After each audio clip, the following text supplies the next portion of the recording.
Yes, hello, folks. Welcome to the weekly Manchester United show. I'm your host, as always, Phil Brand, joined with my regular co-host, the excellent James Rhodes, on this Monday morning, as we are on the road to the start of the Premier League season. Of course, just a few days away now, which seems incredible.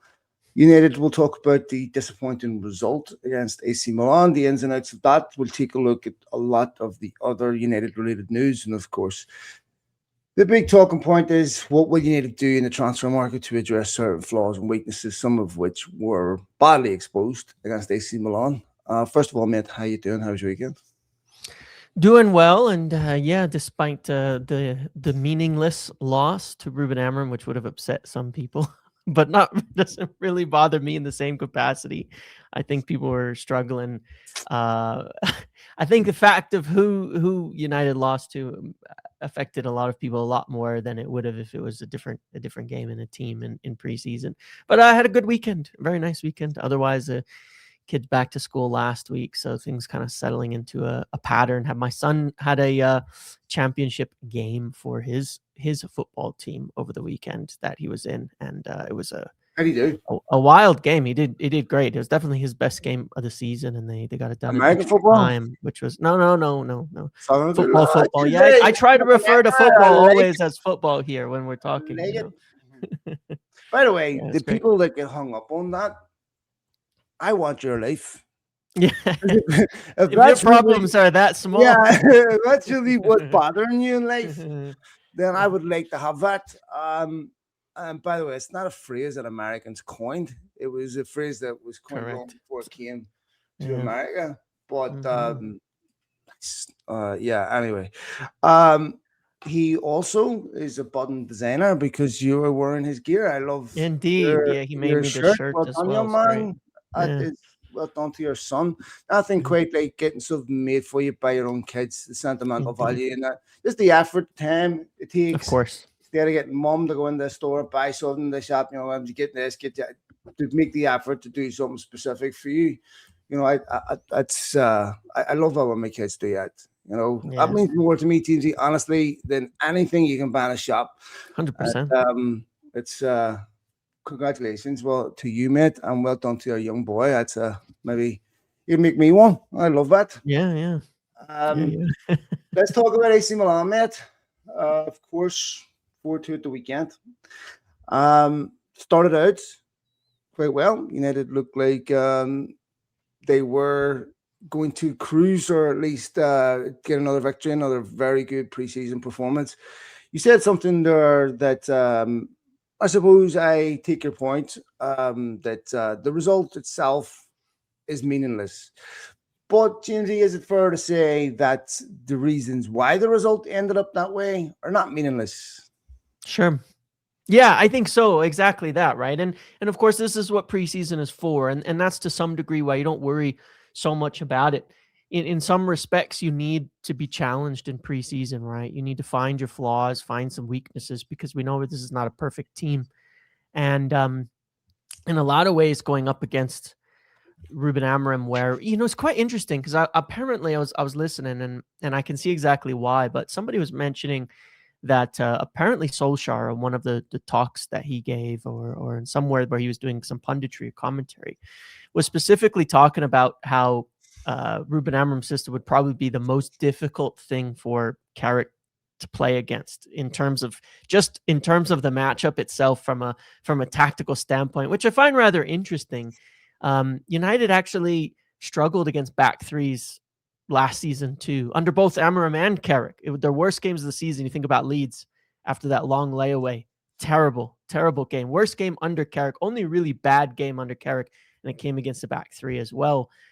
They've struggled with it a little bit, and I think there's actually definable reasons for why that is in the way that we try to approach the game. So I think it represents a learning experience. But while the reason I don't take it too What seriously are at the those same reasons, time, Jamesy?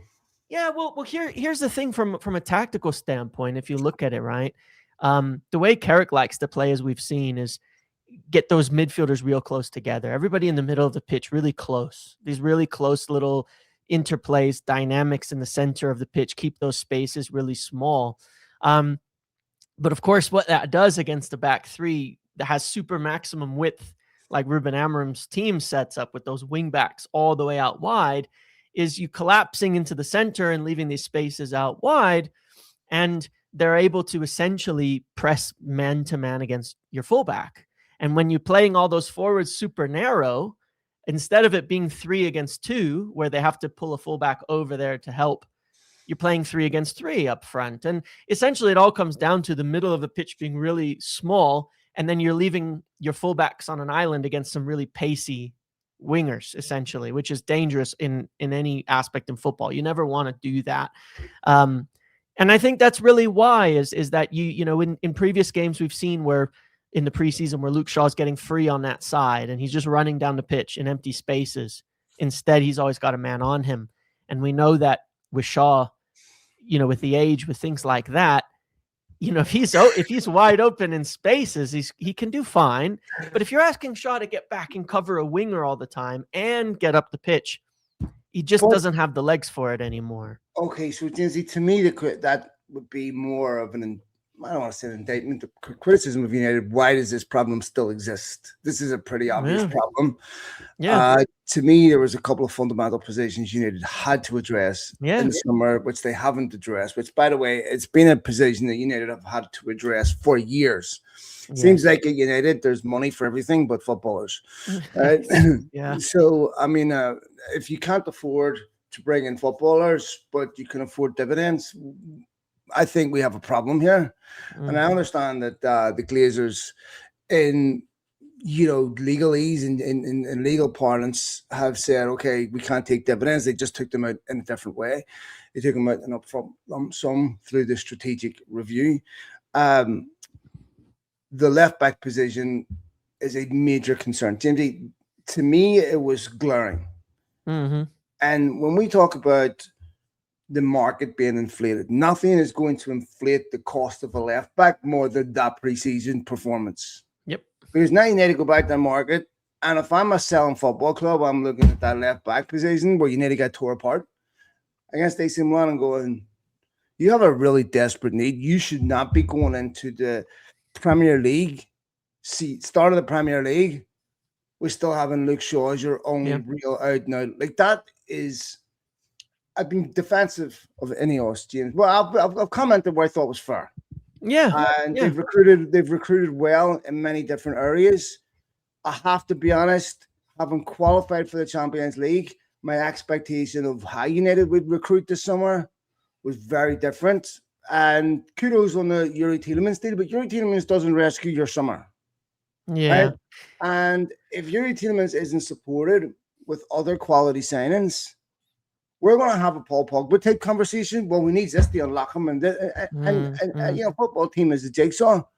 And, you know, you can't be driving on 3 wheels. Yeah. You know, it doesn't matter how good your engine is. It doesn't matter how good your interior is. It doesn't matter, you know, how, you know, your fuel consumption. It doesn't matter how nice if you're driving on 3 wheels, you have a problem. Mm-hmm. And to me, United should have had a left back in a month ago or at least after the World Cup at the very latest. That should have been something the football team sat down, the sporting department, Vivel, the rest of them should have had very clear contingencies. This is our deadline on Lewis Hall. If we don't get him, this is the fact that they're still messing around with that. And we'll get into all that in a minute. Tells me that maybe there's still a chance of getting Lewis Hall. The fact that we haven't moved on, because it seems to me that it would be so obvious to let that deal drop and move on to someone else. The only way you wouldn't do that, to me, is if you still believe there's a really good chance they're gambling. They have to get him. Right?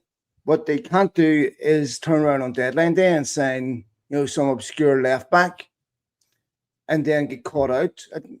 You know, that to me is any of us, to me, I think we have a right to expect better from them and a better preparation.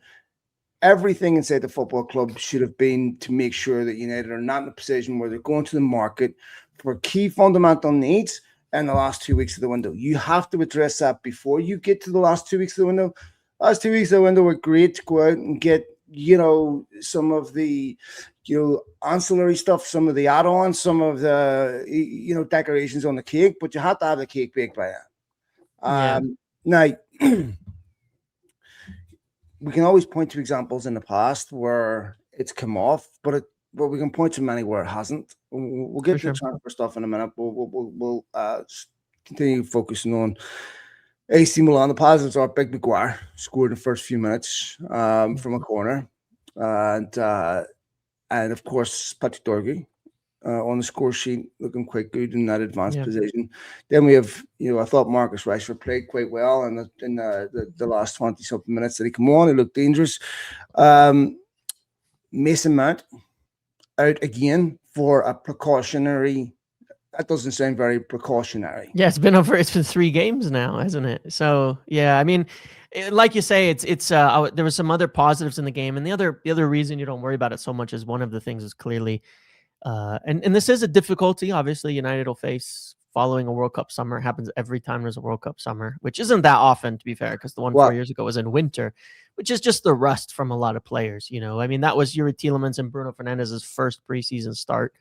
They played terribly. It's okay. It happens. Is their first preseason start back. For Rashford, first 20 minutes since the World Cup. For Kobbie Mainoo, first minute since May on the Yeah, pitch because he didn't play at all.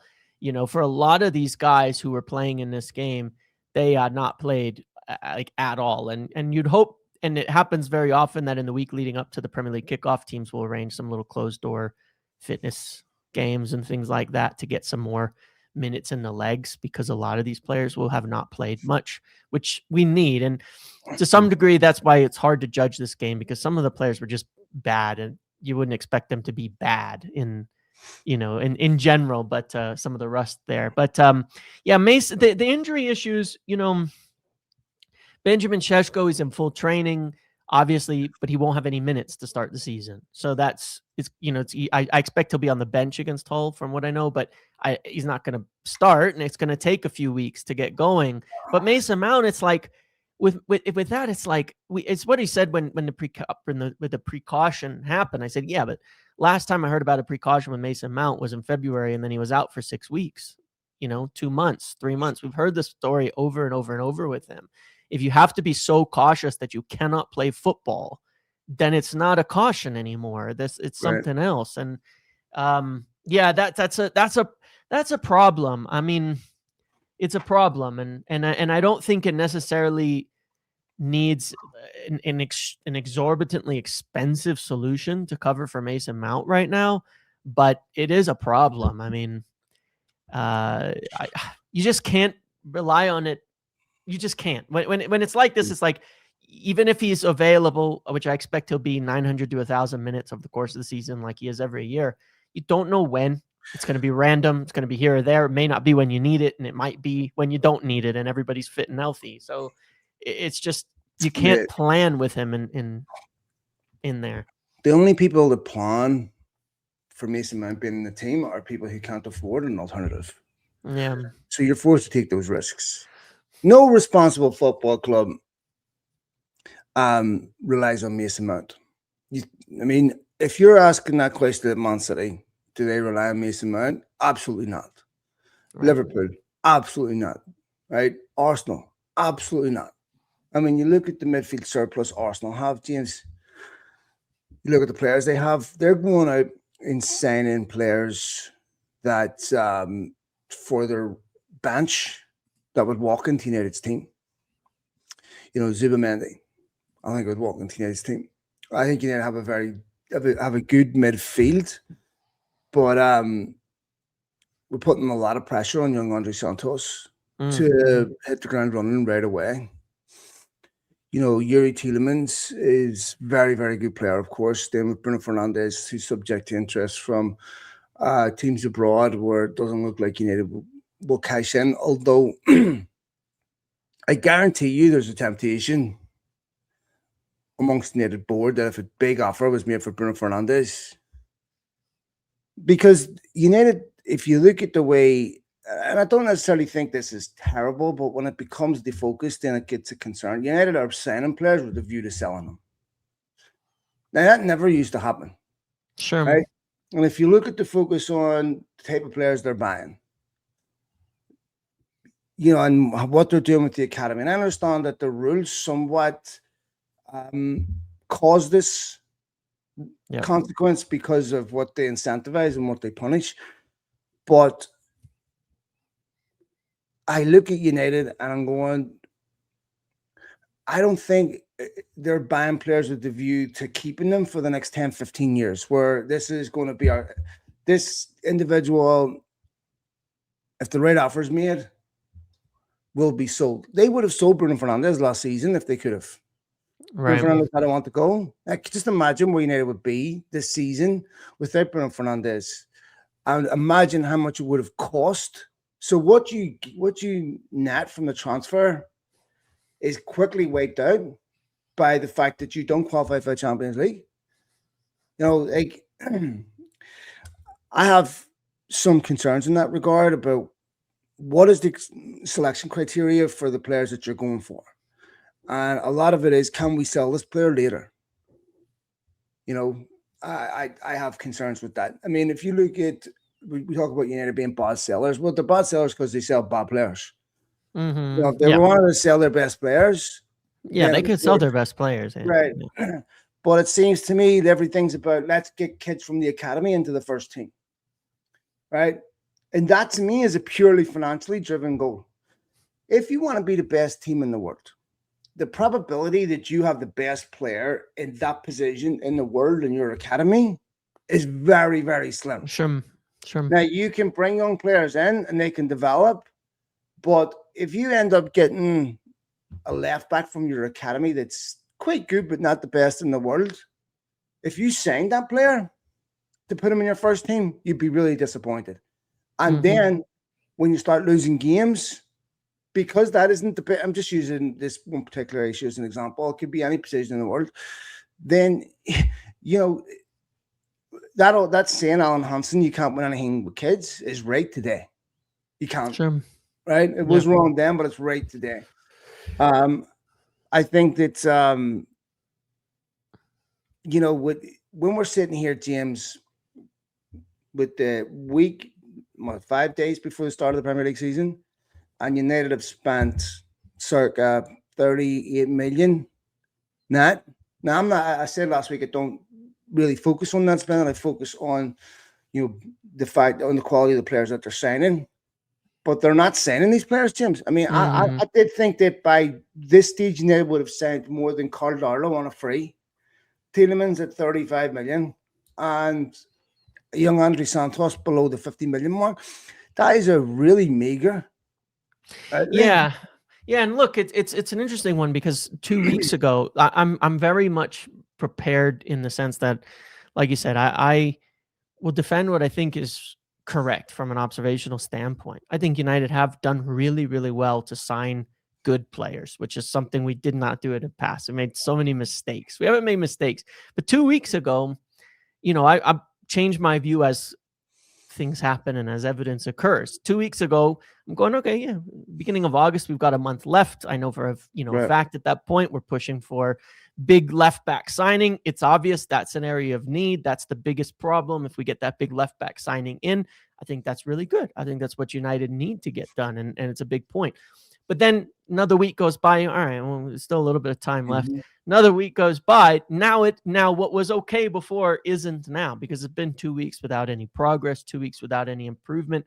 We're sitting 2 weeks away from the end of the window. And one of the things I'm kind of reminded of here is the goalkeeper situation for last summer, right? And last summer, maybe it was a little more understandable. United had spent 200 plus million by that point in time, right? Around 200 million, 195 on Šeško, Cunha, and Brian Mbumo by that point in time. They spent an enormous amount of money already. Hadn't gotten into not in Champions League, obviously, so you don't have that. But still, the goalkeeping situation looked disastrous. We all saw it. We all knew it. It was like sitting there like, how could you even consider not getting a goalkeeper coming in? And then United, we're chasing Martinez. Now, I'm not necessarily making the comparison to the Lewis Hall situation here. I would only say that where I hold out on a little hope in this front, right, is they were chasing Emi Martinez, who's a good keeper, think would have improved us a lot over Onana and Bayindir at the end of the day. I mean, who wouldn't, right? I think I Jesus could have got in Christ. there and done a little bit better. But Darlow's Fucking hospital definitely would be better than significant. that.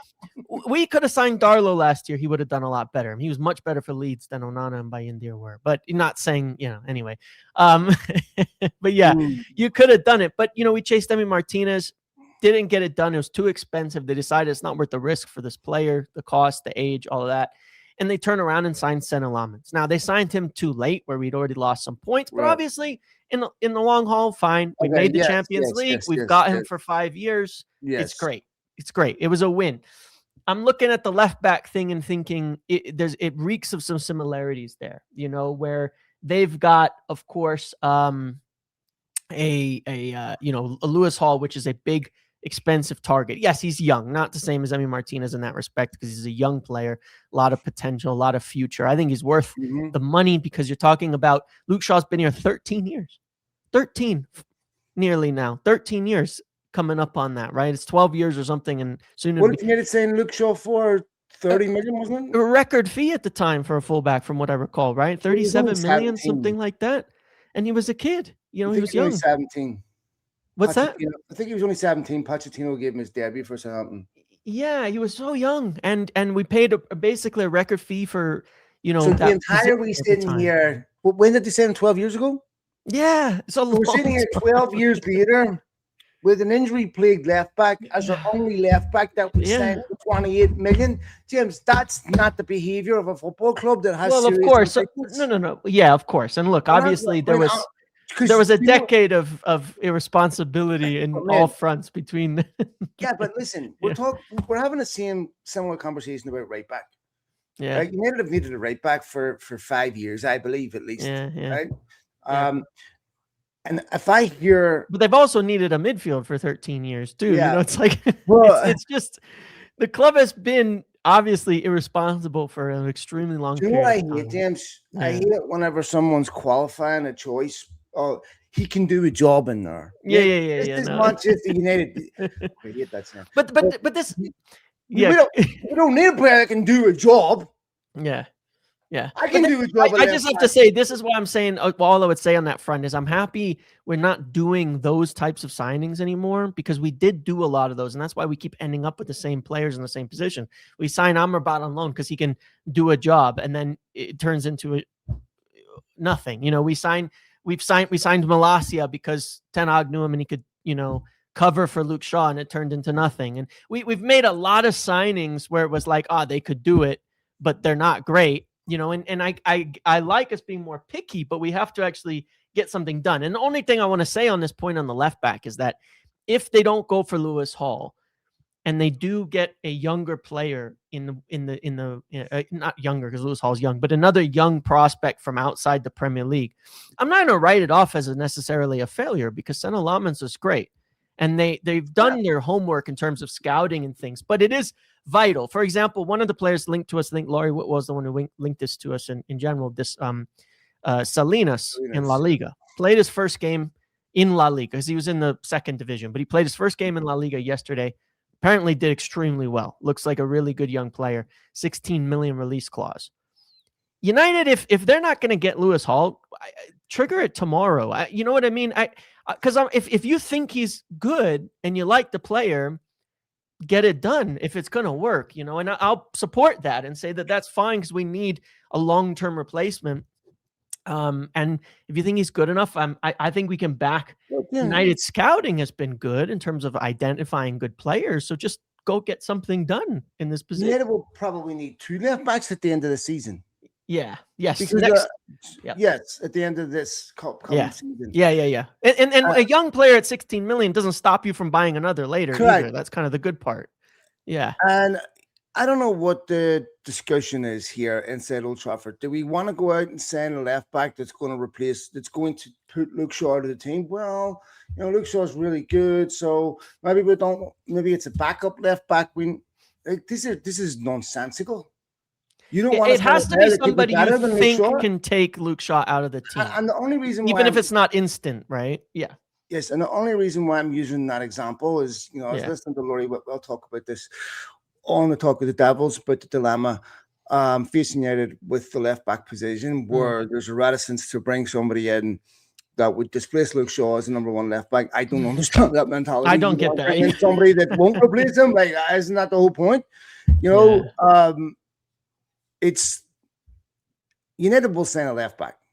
Yeah. I It think would so. be a complete dereliction of duty, James, to go into the season without signing one, and nobody inside that football club would have anywhere to hide. Yeah. I wouldn't want to hear some bullshit excuse about the market's inflated and we only want players that are willing to, crawl through, like Shawshank Redemption, crawl through Shawshank down a Redemption. shake, down a shake tunnel and down to the sewers to play. Like, what nonsense is this? I mean, that just sounds like excuses to me. I assume that if a player's going to sign for United, it's because they want to play for them, right? Yeah. I mean, I understand they're not going to, I think it applies to the matter of perspective of why you don't go hand out the top wages at the club to Mateus But hold Fernandez. on, James, I get that aspect of I it, want but to touch on this, right? yeah. Because we've made mistakes in the past. Hang on a minute. It wasn't just the players' fault that they came to United in field. Of course. So, blame it on, we gave this player too much money or we targeted the wrong player. No, a big part of the reason these players failed is because of your feelings, not just the players. Yeah, the club itself was If you look at a what mess. Alexis Sanchez said, right, where he wanted to leave he wanted to go after home the right first away. day, Yeah. right? And how many players have come to United and failed? Players that were wanted by other top clubs that were these are players. Imagine any other industry. You're going out and sending people that are at the very top of their craft, right? Yep. Best engineers in the world. Prior to you going out and hiring them, they were putting together some of the biggest projects in the world successfully, clearly very competent at their jobs. Can't be lucky all the time. Anyone who's played football knows how good you have to be consistent to get to a place where a big, organization wants to recruit you. Then that engineer or whatever goes to that particular business and their body of work is atrocious. And that consistently happens. At some point, you have to say, it's not because you're hiring the wrong people. It's because you're bringing them into the wrong football club, right? Yeah. And that admonishes United from failure and says, the real problem here was that we signed the wrong players. No. Watching the Jose Mourinho documentary, and I think there's a couple of things in there, James, that are so revealing and important. And he talks about the coaching aspect. I've tried to find a million ways to say this so that people understand this, because people think that coaching at the Premier League level is the same as coaching at youth level. It's not. Right. You're not teaching players how to be better footballers when they get to Manchester United. You just aren't. The more you've got about 1 or 2% left of improvement at that level. It's about how you manage people. It's a coach has an idea, and it just remains an idea until players execute it. Yeah. And how they execute it with the enthusiasm, the determination, the desire, that's all down on the player. And one of the things, this is the first time, when I was looking at Mourinho coming into these football clubs, I was looking at his impact in Chelsea. I was listening to John Terry and Lampard and what have you, talking about the size of his personality, his character, about, him being brash, coming into press conferences and defending Chelsea, calling Arsene Wenger a voyeur, and you're saying he's here to win right now, and how galvanized that, that unified Chelsea, their players, how much it galvanized them. He was a huge personality. I worry that Carrick doesn't have that. Right. Where he doesn't squeeze that other 5% out of the players because he's confident, he's on the front foot. You can only be neutral for so long, right? And use cliched speeches for so long. Right.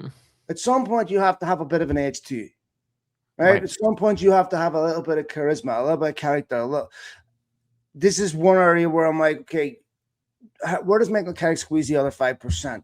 Because a coach and a manager are very, very, very, very, very different things. You can take any manager at any level of football and professional football, put them on Monday Night Football, and they're going to sound like geniuses Right. because they understand the nuance of football. You don't get that level unless you understand the nuance of football, especially the people who don't understand it. It's going to sound like, Jesus, I want them at my club. There's nothing to do with their football knowledge. Ruben Amorim knows more about football than everyone that's criticizing him, I can assure you. It's about how you manage these people, how you get 22 individuals to sacrifice personal goals for a collective. You get that, and that's not something you do at the start of the season that carries you through the season. You have to do that every single day. You have to be a master at mind games. You know, John Terry talked about Mourinho. Like these are things that are genius, James, that make him a great manager. Where he came into the physio room and he's walking through, maybe there's 5 or 6 players in the physio room, and he's high-fiving them, giving them hugs, but then blanks John Terry. John Terry's response to this is give me an injection, get me back out there. Right? The way he talked to Ibrahimovic. You should be ashamed to take the Italian Player of the Year. I'm going to shoot this fucker. That's what Ferguson would do. Yeah. Ferguson's going to drop you. I'm dropping you because 2 weeks from now I need you for the Arsenal game. All of a sudden you're happy to be dropped. Right? Right. This is where does Michael Carrick have that charisma? Because United are going to get challenged next season, James, in a way they weren't last season. He's playing with house money last season. Yep. But now, if Michael Carrick loses a game last season, it's kind of expected because United are not a great team. If they go out against Hull and lose, oh shit. Michael Carrick's in a whole different job than what he's been in up until this point. He turned around and rightfully said that not only do we want new signings, we need them. He has to be strong on this. He has to demand that you need to get him the players that he needs because that will cost him his job. And they're going to turn around and say, yeah, Michael just wasn't the right fit for us. No, you didn't give him the tools that he needs to be successful. Yeah. And this is what's cost United managers' jobs in the past. This is where I want to see a little bit more of an edge to Carrick. I like everything that he's done. I think he's managed that changing room well. But we're no longer in the convalescent period. Now United need to get up and fight.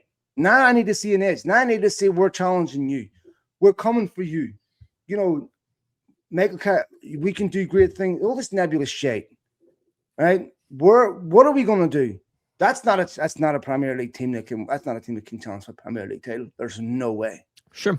If United do not bring in more players by the end of the window or bring in quality players, that team won't finish top 4, James. Well, I want to ask you on this point because this is an interesting line or sort of dynamic that I look at, right? Because my view on this has always been the same, which is why I was always softer on Ruben Amorim than a lot of people were, because I take what you say to heart there in that respect. Ruben Amorim at United was a terrible fit with the squad when he came in. Mm-hmm. Did not have a team that suited him, and 4 players was not enough to fix that. But it didn't stop him from getting an enormous amount of criticism last year. And in the end of the day, seemingly tension over heading into the January window was a part of what led him away from the job.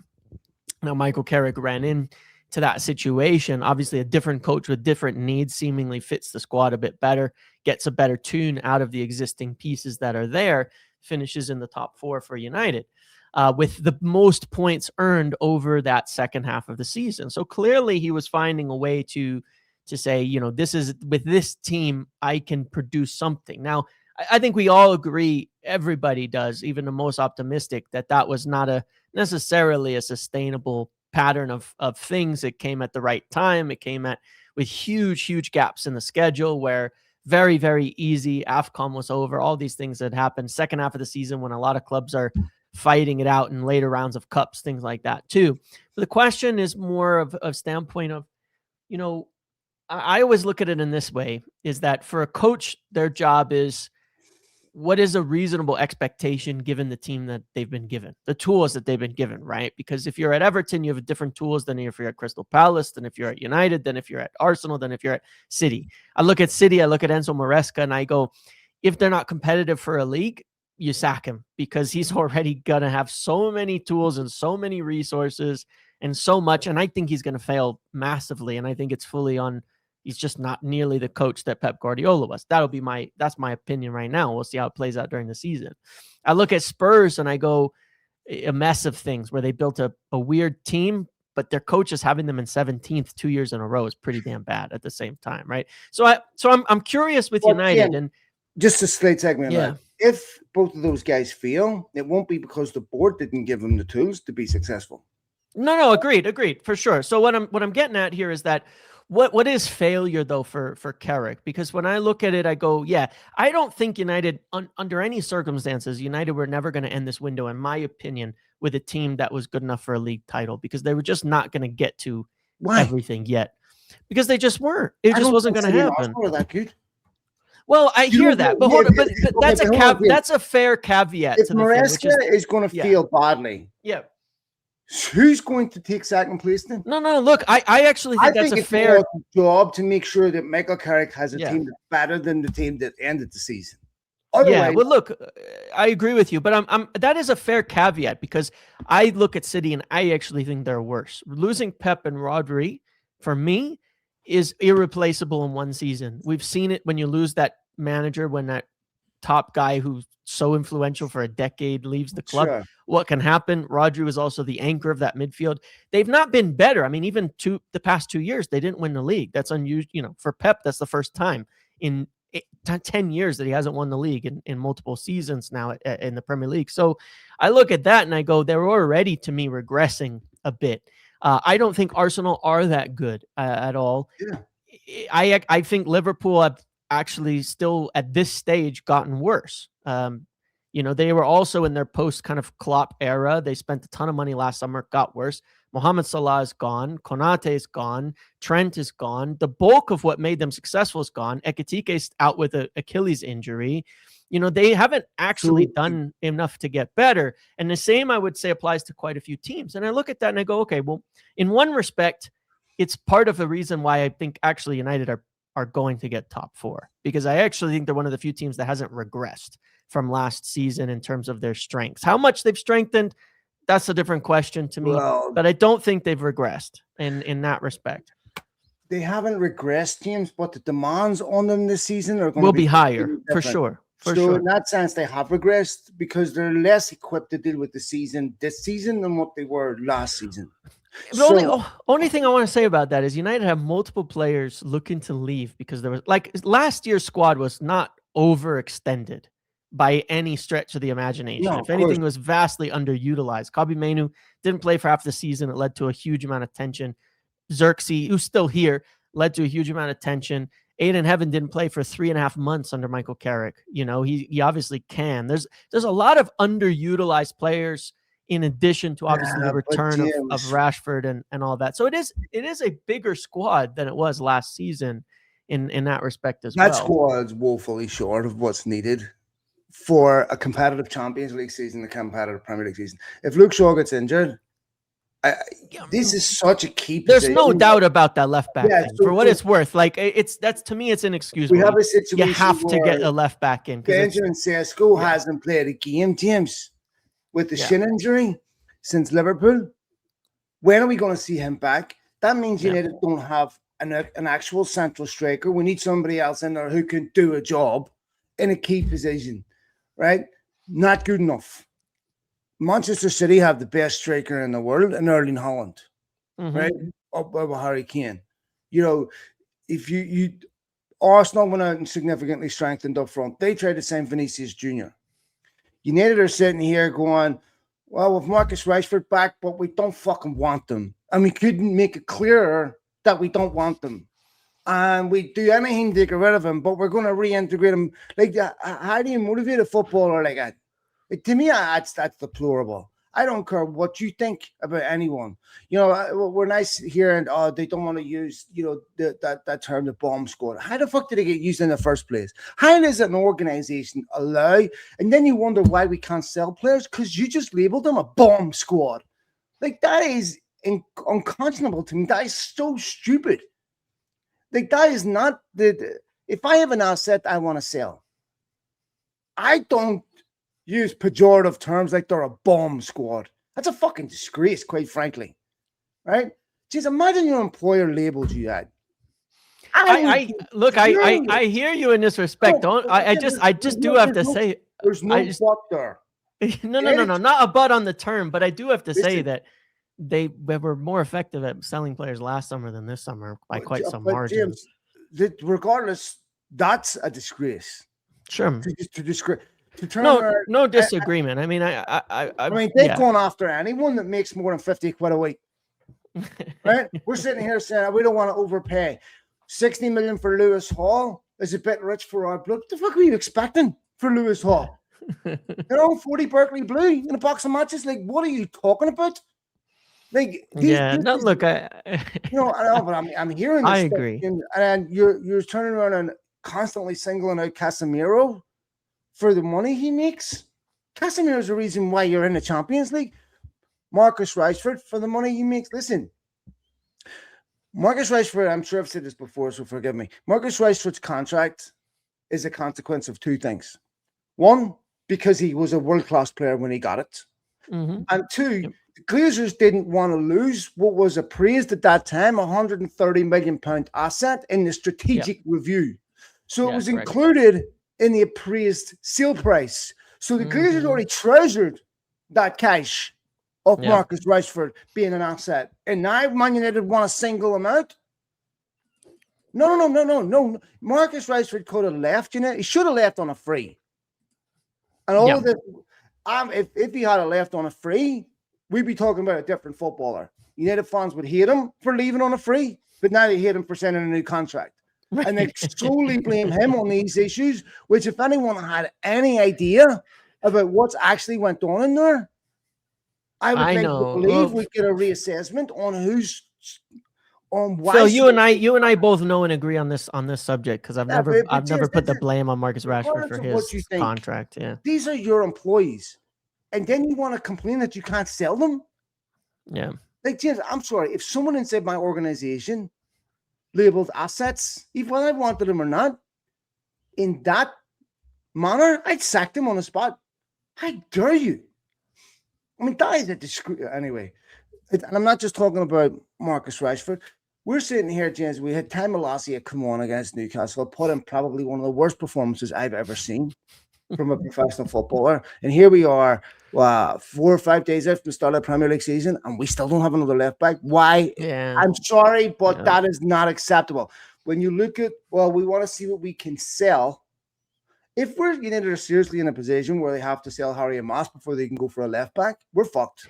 Yeah, I don't understand. Look, there's no doubt about the left back situation. To me, is one I completely don't have an understanding.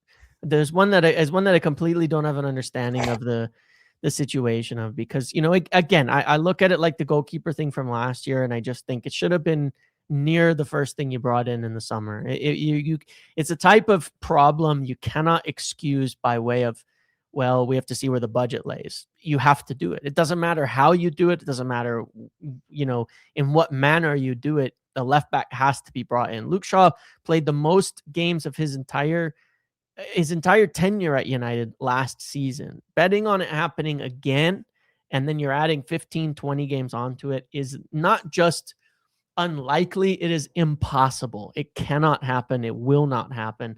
And it's an oddity to me. The whole left back situation is it's a very strange one. And it feels like from my perspective, it feels like the first massive blunder of the transfer market so far from this group over these last 4 windows, because I think they've done fine in a large respect, operating within the sequences that they have.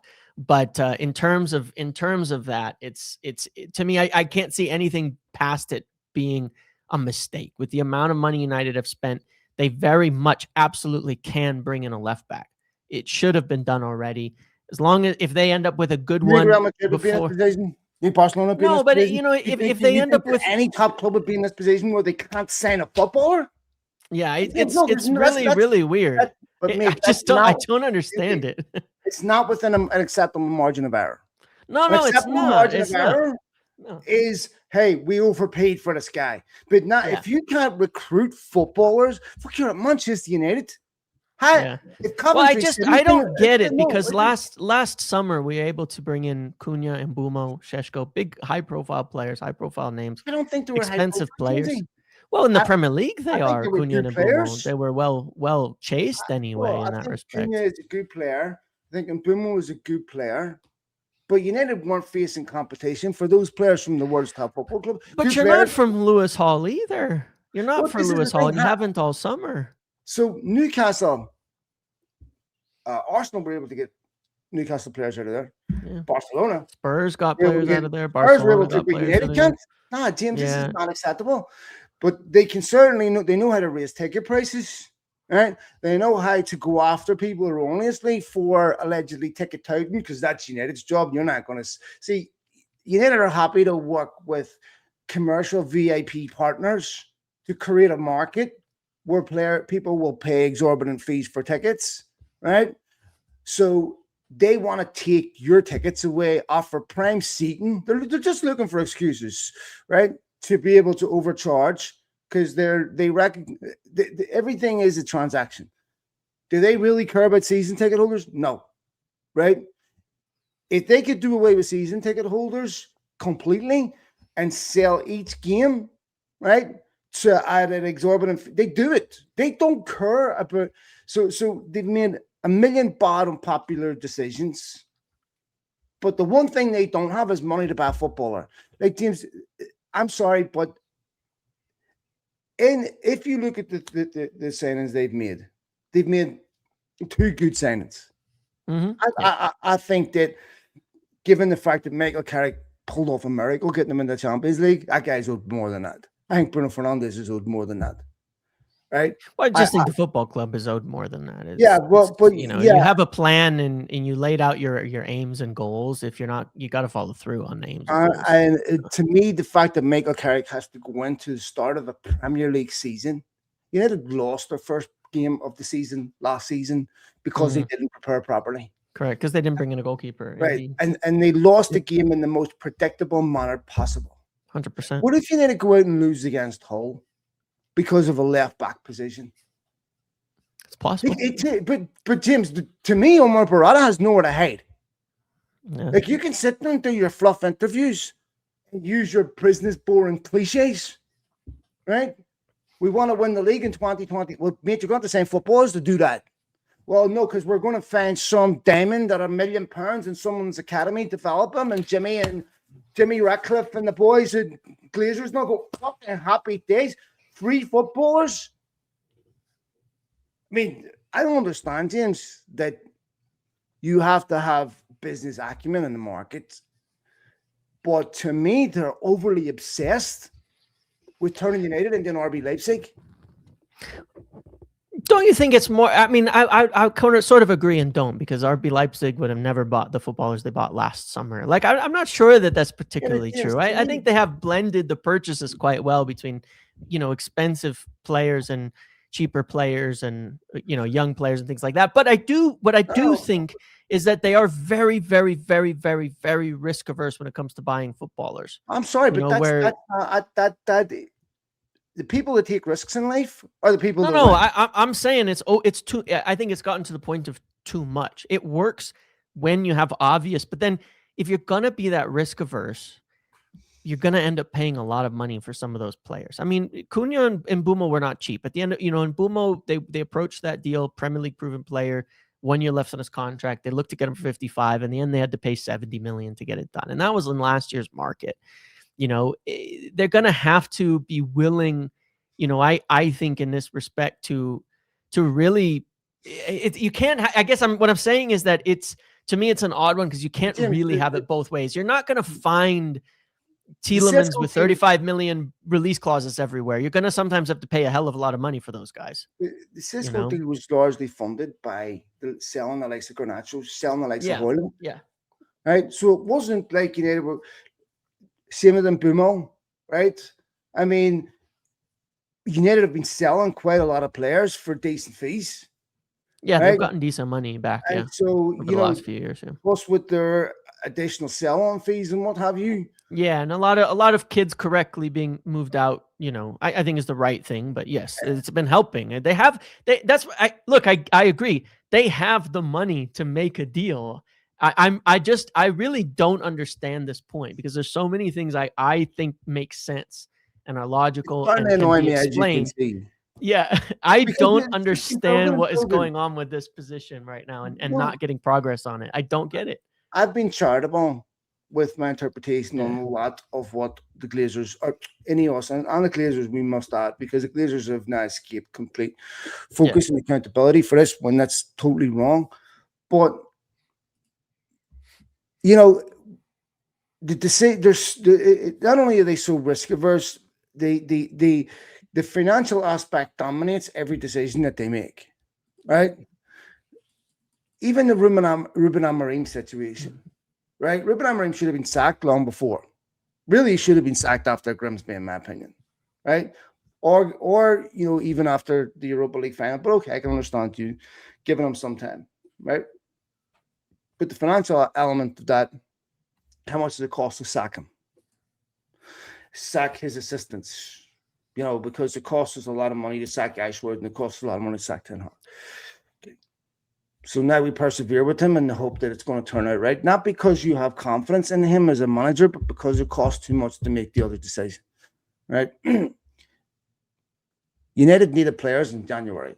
Michael Carrick, would he take that job January 3rd or the 5th or something like that? And just like every other January, with the exception of the Eden Heaven, and United don't sign players. And here's the thing with that Eden Heaven signing that concerns me a bit, James. That's now being used as a template for United's. Oh, so there's a million Eden Heavens out there. There isn't. So now we're going to go sign the Tynans, because there's a million 85, 75 million pound players that we can nab for $1 million off Arsenal and other football clubs who they can't get into their team because they are signing wild players that win them a league. I think Eden Heaven's a very good signing, but now United are becoming addicted to that type of signing. Look, when they got Ronaldo and then were able to sell him, the Glazers became obsessed with trying to repeat that. Sure. Right? Oh, we like the idea of going signing young players for cheap in Portugal and or other parts of the world and selling them. Right? And they never, ever were able to repeat that trick. I mean, take a look at who they bought after selling Ronaldo, turned around to them, said, well, the market's inflated. Well, you fucking inflated it. Yeah. Maybe you might have saw that coming since you done a deal a year before. But of course, it was really the credit crunch in 2009 where United didn't have the resources anymore because they're constantly over leveraged. Yep. So because they're always flying too close to the sun when it comes to how they're leveraged, they are always at a disadvantage for going for top players when other clubs are going for that player, because the other clubs that are going for that player are willing to be able to pay for that player in a way United can't. Correct. And so you see the consequences on the pitch. Yeah. You finished third. You finished behind two football clubs that if they are going for a player that you're going for, they will almost always get him. Yeah. I mean, to a degree, this is why I'm sort of empathetic to the situation at hand, because these are the restrictions that are in place. Not empathetic to the Glazers, but empathetic to the situation of going, but no, I understand, but I'm saying, I'm not sympathetic at all. They knew the situation. Well, empathetic and sympathy are two different things, right? I'm understanding of the restrictions that are in place that we have to operate under. James, is a distinction without a difference. Empathetic to their situation that they bought a football club that's highly leveraged. Who's come out and defended the Glazers? Why don't we have some type of development this time? You're joint owners. You asked for this responsibility. You were the ones that turned around and said. But to be fair, I hear that. You have it. I hear that at the same time, but it's not like there was a good alternative for any of us in this situation, too. But James, those are irrelevant. The reason why there wasn't good alternatives is because of the people sitting inside that football club. Of course. Okay, so you're sitting in bed with them. If there's not good alternatives, you don't buy the football club. If any of us are going, well, do you know what? This is going to be a major impediment. But hold on, look, there's a couple. Look, I agree with you, but there are a couple points on this. Number one is that they haven't failed yet. United have gotten back into Champions League, and I do think for largely, despite the current concerns over this transfer window, which are very valid, have seen quite a lot of things improve. And there's been investment of money to the maximum that has been allowed from them. And, they've obviously laid out, and a lot of decisions that were unpopular at the time were also, What did they invest in? unfortunately, I'm talking about they've invested in everything. No, I'm so not saying far. they haven't. I'm asking you Yeah. what and why. Why was that investment needed? No, but the investment is needed because United are so cash poor due Why? to the debt over leverage that has Okay, been so put on the this club is for what I'm sure, saying. 100%. So it's You not know, a fact that they're investing for a return. They're investing so that the football club doesn't go out of business. Yet yeah, they're still in partnership with the people that put the football club there. So I why do know. I believe they're still the majority owners? You are, James. I can't buy a business, right? And then turn around and go, well, hey, the previous shit that was going on is not my responsibility. No, it is because you bought it. Now, what you shouldn't have done is what they should have turned around and said, look, if the Glazers don't leave the football club, this doesn't make sense. But if you decide to proceed and acquire a business, whilst the majority owners are the reason why that football club needs your money, you deserve everything you get. They should have had, the Glazers didn't have an alternative, right? But I think they Why did, though. didn't, That's okay, so then, but then why wouldn't they have taken it? Glazers weren't loyal to any of us. no, of course. But I mean, Who was the alternative? they had private equity funds kind of lined up on that James, front by private way of. equity fund would have taken their football club. Of course, I They understand. didn't have alternatives. Well, yeah, I mean that was an alternative to them. I mean, look, Yeah, but James, not an alternative. I mean, there's always alternatives. There's bankruptcies an alternative. look, it's a very messy situation in this front because obviously the Glazers took the Ineos deal because for them they actually believe Ineos could turn the club around and No, they result was in the a best higher deal for payoff in the them. future. No, but that's what I'm saying, that they felt they could no, hold on, turning the club around, resulting in the long term that the investment would be worth a lot more to them. Because if you're Okay, selling so off to private equity, you're getting what you're getting now. thank you. Yeah. Every decision that's made at United course. is predicated on first principle of what's best for the Glazers. That is not what's best for Manchester United. So here you have a situation where the first person that gets paid at that football club isn't the players, it's the Glazers. You can't run with the money that City have, with the money that Arsenal have, with the money that Liverpool have. You can't run a football club this way and expect to be successful. You will never usurp any of those clubs while the Glazers are the first ones to get paid. And then Ineos and Barada wants to sit there and talk shake to fans about how you can overcome that and how that's Super Bowl and how we can still be successful, making sure the Glazers. It's not, James. We have a situation where private equity, Bezos, they all are buying into Liverpool, right? United are suffocating with that. Yeah. So now they're forced to buy players from clubs that are willing, you're essentially getting them on hire purchase. You're essentially getting them on, you're charging a credit card and you're paying for it over 4 years. So now you're going to get clubs that are going to sell players out of because they don't have an alternative. If West Ham had an alternative with Spurs and United, no one's giving a player to Manchester United on unfavorable terms. Of course. And the top players have options. You think that Real Madrid would be going into a season with their only left back being someone they bought 12 years ago for less than 30 million, who's missed half of those games through injury? Like, it's an absurdity, James. That shouldn't be happening. There's no excuse for that. No, of course, but I'm not even sure where we ended up because that's not even really what I was talking about by way of. But my issue is right now with the season starting, I do not believe United are better than what they were last season. Well, I think it remains to be seen whether that midfield is better. I don't know. It might be. Those are good players, but remains to be seen. United have a serious left-back issue, which is unconscionable to me.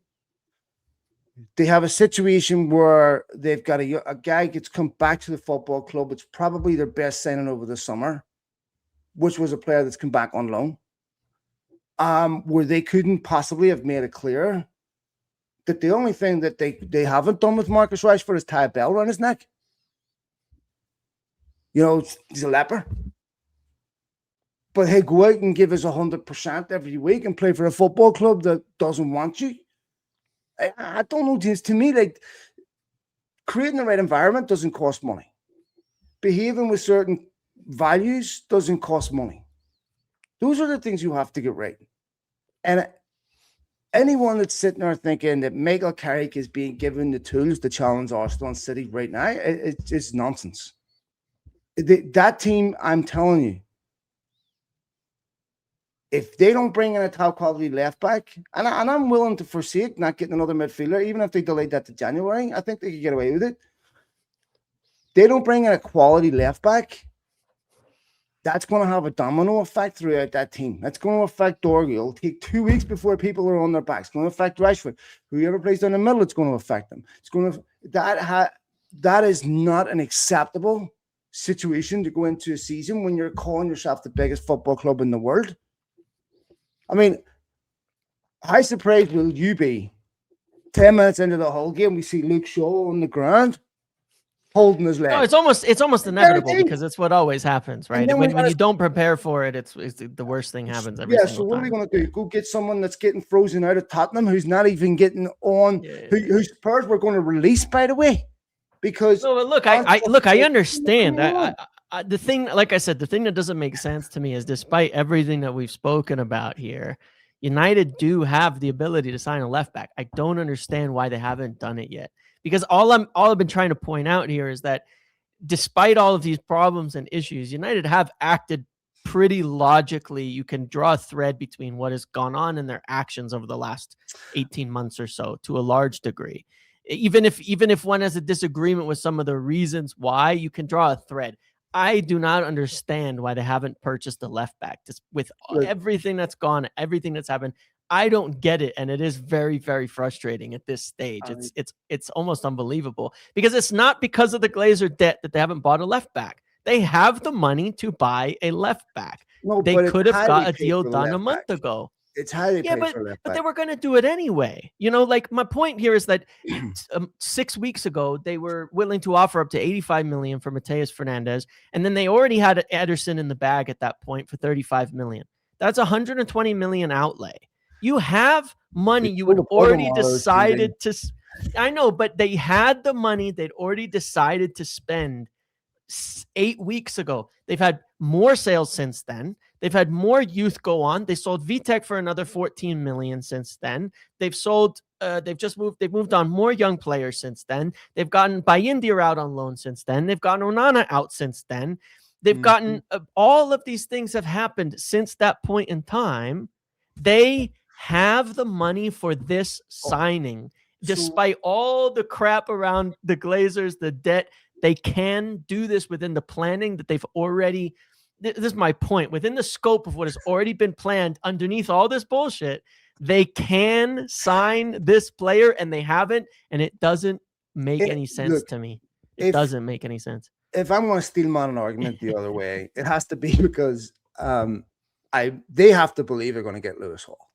It's the only logical explanation. All I can think of. You're holding out because you're going to get your top target. Because if you go and you buy a guy for 16 million in the final day of the window, why didn't you could have done that a month ago? It's just didn't he send Dedic from Benfica? They did, yes, very recently. So I don't know if he's a right back or a left back. It doesn't even matter because last year Lewis Hall, one of the reasons Lewis Hall wanted out of Newcastle is he was being pushed to right back under Eddie Howe as well, and Dan Burn, who's just been named captain, was being started over him on that left side. So I don't know. Well, and there is another question, like, will we apologize in a week from now if we do get Lewis Hall for being too angry about it, or does it make sense to be upset about it until we see? I won't even admit I said this. Because look, I think it's all worth it if you get Lewis Hall. Like it's because it's a tough deal and all that. If you get it done, I'm very happy because it's a long. They're going to send it. They're going to send. That's what matters to me. Lewis Page. So I'll be close. We'll pretend it's the same thing. Yeah, I don't know, man. Listen, I just think that they should have signed that guy by now.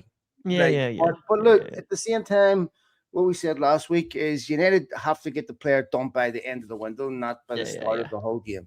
yeah, yeah, yeah. They have to get a left back in. I think they should have Everything that done. I've said that's for myself that I'm very angry about, I withhold the right to be happy 2 weeks from now, but we'll see. Yeah, no, Yeah. I, I would even forsake not getting another midfielder, but Me too. I just need a left back really bad, a yes, good that has left to back. Yeah. happen. They will sign a left back. It's a question of who they will sign. Yeah. We need to start moving along because a couple of them to get people who are fucking you typical Coloradans always arguing. Okay, what have we not talked about? Well, we'll get to the quick preview of game this weekend. What else have I got here? The Louis Page thing was left out this weekend. Was in the squad, did not make Yeah. the bench. Russell Martin gave some excuse for that. It does look like that kid's going to leave Leicester. Yeah, The it looks draw like they drew in Notts County this weekend. Played 20 games for them last season. He does fit the type of profile United are looking for. Toby Collier looks like he's going to go to West Brom on a permanent deal, which I think is the right thing for him, yeah. the right thing for United. And maybe as a backup to Shesko, we could get LVM, Liam van Nistelrooy. Oh, Doubt mate. that. Jesus Christ, have you ever seen anything like it in your life? Identical, yeah. It was Fair to say. unbelievable, like how similar he was to his dad. Of course, the other one is Miles Lewis Skelly, where apparently Arsenal were looking for a 10p mix-up and United balked at the price. So what people from over there will get that joke. Miles Lewis Skelly, what do you think that's a possibility? It looks kind of dead as of yesterday because he was in the, there's a question of players leaving. United, Arsenal rather do need to move some players on, but it looks as though they're forcing Martinelli, Nwaneri, and Gabriel Jesus out. And Miles Lewis Skelly will be the one that kind of stays in. That seems to be it anyway. I have my doubts that it's possible now. I mean, I think they were willing to move on quite a few players, but he's in the starting lineup for them in the Community Shield ahead of the start of the season while these other players are being left out. Clearly, I think if Arsenal can't sell the other players, then it perhaps becomes they still need to sell someone, so maybe it becomes viable. But it looks pretty tough at the moment, given kind of that decision.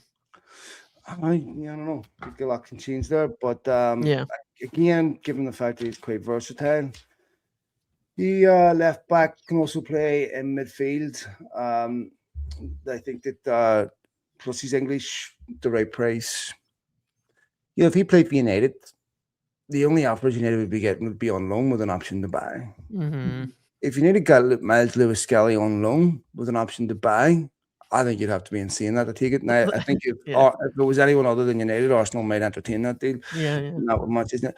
Bruno Fernandes, Galatasaray, Seni çok seviyorum Turkey, which means I love you, Turkey. They're honestly, where would the English Premier League be without the Turks? They are certainly willing to spend a lot of money on players that aren't making Premier League starting squads anymore. Bruno Fernandes obviously is not one of them, but Galatasaray, there's a 57 million sell-on a buyout fee in Fernandes' contract for teams abroad. United, from what I understand, have turned it down, but I can see Bruno Fernandes going to Turkey. Could you?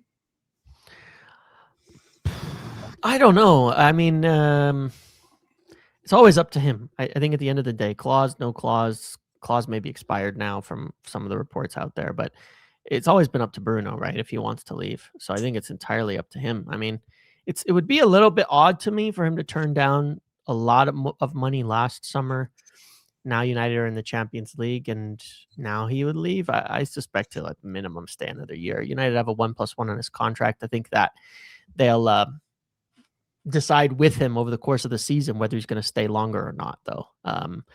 And then at this point, but I don't think Bruno's going to leave this summer. I could see it next summer, though. I could. I don't think I think I could see him staying the rest of his career as well. It really just depends on the direction United go.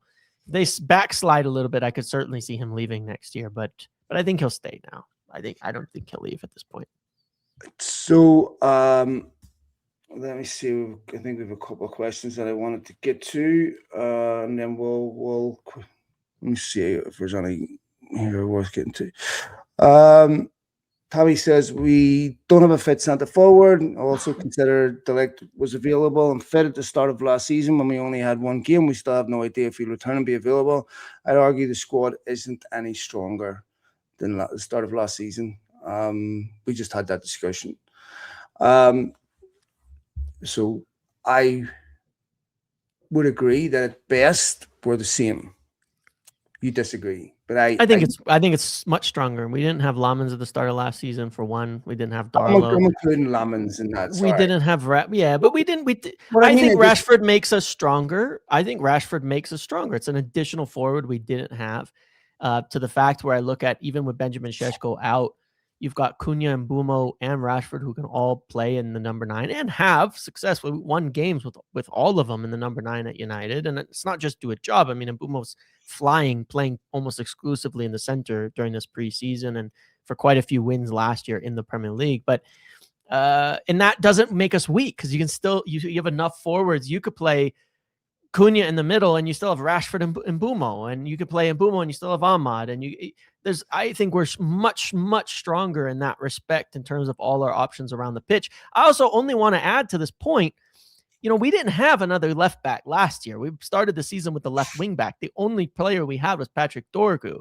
We're considering that we're weaker because we're not thinking about Patrick Dorgu as a left back, which is understandable. But it's the same player here as we had last year, the same number of options in that position, because certainly I wasn't including Tyrell Malacia in my squad for last year at any point in time personally. Patrick Dorgu, we're thinking of him purely as this winger now, where last season we considered him for the same position. So we haven't actually gotten weaker in this position. We just changed formation and need to do some things here. I think arguably, and then I think we've added 2 midfielders to replace Casemiro. I think it's a stronger squad, not by a massive amount, but I think it is. Squad that ended the season rather than started, but yeah. Brian S asks, should United allow have Sesko as their main penalty taker next season, considering that that's something that the other strikers in the Premier League do, which heavily boosts their goal numbers? How much would that help Sesko if he was the main penalty taker? I think because Bruno Fernandes has been relatively so consistent from the penalty spot, although he has missed 2 in pre-season. Of course, missed 1 at the weekend against AC Milan. What's your take on possibly designating Sesko as the penalty taker? I mean, Andy Cole wasn't United's penalty taker. It scored an enormous amount of goals, but it's a fair point. Like if Sesko was taking penalties, where would Sesko be in terms of his goal return? Would maybe be up there with the top strikers in the league. Maybe, but I'd probably instead turn that and say you give it to Brian Mbumo instead, because he plays across the front 3. He's the more senior forward in that setup. He's also got an unbelievable penalty record in the Premier League. So if you're going to give it to somebody who's not Bruno, Mbumo. If you're going to give it to someone who's not Bruno, you should just be giving it to Mbumo, because you can't take a risk with the team as well. I mean, at the end of the day, the goal being scored is the most important factor in that, rather than who takes it. I think Mbumo is your best penalty taker if it's not Bruno, and he's also a senior forward that could do with having the numbers and the goals and things like that as well. For me, it's Mbumo if it's not Bruno, and just from the numbers itself. There's a couple of others in here, but we've already answered them. So, all right, quick look at the whole game this weekend. It's 4:30 in the morning for me. What time's that? 6:30 in the morning. Yeah, 5:30 for me. Yeah, get up at early since we had to bed. 4:30, mate. Early one. So, was laughing at all the people back home in UK and all that. They're talking about these World Cup kickoff times. Convenient they are. Now you know. Now you know. Yeah. We've got to So, wake up to a whole city sleep fest away yes. at these So, hours. Yeah. all right. So, what's your expectation this weekend? I think United will win. I think that I haven't let a lot of things dictate my mood around United, but this one will, because if we lose every single thing that I've said positive over the last 2.5 months, you can expect to go out the window pretty much right away. But no, I think United will win. Hull are, I don't think Hull are very good in general. But it's less about quality sometimes in these opening fixtures and more just. I think United will go with a team that has played the most. You'll see Mbumo, Ahmad, and Dorgu very likely playing in that game, in my opinion. Obviously, with Santos, I think you'll see Maguire and probably Aiden Heaven or Lenny Yoro in there because they've played the full preseason. Yeah, I wouldn't even be surprised if we saw Lenny Yoro at right back with Maguire and Aiden Heaven in there just to play the team that has the most experience. And I think United will be fine in that respect. I don't expect it'll be incredible, but I think it'll end up being fairly all right. Wouldn't surprise me if you remember the game. Was it 2 seasons ago against Wolves? The 1-0. Was it Xerxes Yeah. scored the winner in that game? He did, yeah. Off the bench. Yeah, it wouldn't surprise me to see that type of performance. Although I have to say, despite the result against AC Milan, United have had a strong preseason against strong opposition, where they've stayed relatively close to Manchester. And I do want to say on that note, it was mostly the same team in all those good games. The game against Milan was the first time they really changed up the starting lineup to get more players' fitness, and the result went the other direction. I think that the team they've consistently had winning and doing really well in preseason is what we'll start the season with. Do you anticipate any, outside of the obvious from United's academy, any young players stepping up?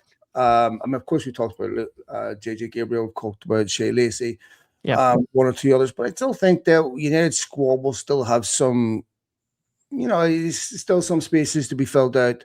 Obviously, there's Jack and Tyler Fletcher, which are going to be a nightmare throughout the entire season, trying to differentiate between the two. Fabio. I think if we don't sign another midfielder, then Tyler Fletcher is going to get minutes in the cups and such for sure. Almost assuredly, he'll be making up some of those. But if we sign Lewis Page, I expect that spot kind of disappears in there, and that becomes Lewis Page's position. I don't think it's the worst thing in the world, James, to leave a spot open for one or two of the young players because that's going to push them on. They see a realistic pathway. Sometimes you never know until they get that chance to test themselves a bit more and more against. Cheetah will be. United loan him out. Will United loan Cheetah will be out? Yeah. I think there's a good chance, huh?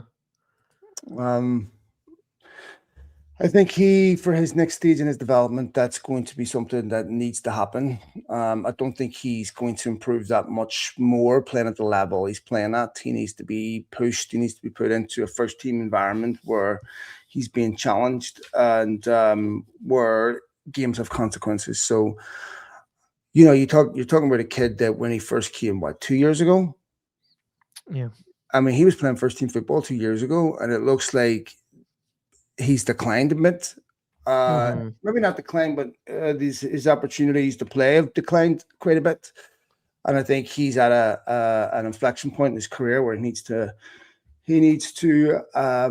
go out on loan. All right, mate, we'll go ahead and leave it there. I'll be recording a podcast probably on Friday.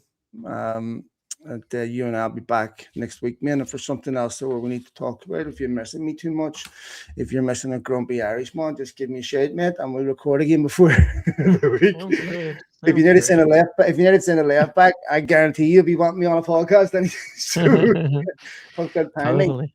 Yeah. All right, folks, we'll leave it there. Thanks to all of you for downloading the podcast, for following us, for retweeting it, for subscribing on whatever platform you listen on. Please do subscribe. That's the best way you can support the show. We look forward to joining you for the remainder of the season, the start of a new season. Quickly before we go on, I'm going to take a note of this. Where are you going to finish the season? Third? Mm-hmm. Mm-hmm. Behind who? Same, Same. Yeah, I think they'll be close to second though. But yeah, third. I have a feeling, James, that City will not be. City will I struggle. I think it well could be somebody else replacing City and City being in lower than us. I, But you I'm know, just on the balance of things going with third.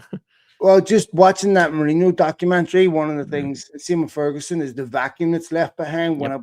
when someone of that caliber leaves a football club and how much it sucks out of the Yep. club. And I just don't think Maresca has Guardiola's clout or Guardiola's presence to. I think that you've seen players wanting to leave too. Key players for City. Yep. I think it's going to be an interest. I think they could have a David Moyes type season that Yeah. they had. Because most likely you get it wrong before we get it right with replacing Guardiola. I still think Arsenal start the league as the favourites, where I think Liverpool will be a better team next season under Areola.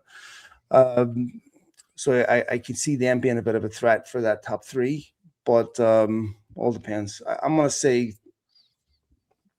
let's say fourth. We'll finish fourth. Okay. Subject to change if they sign a left back. Of course. All right, man. We'll leave it there. Thank you, Jamesy. Thanks to all of you, as I said, for downloading everything. We'll be back next week after the first Premier League game. All the best, Matt. See you later.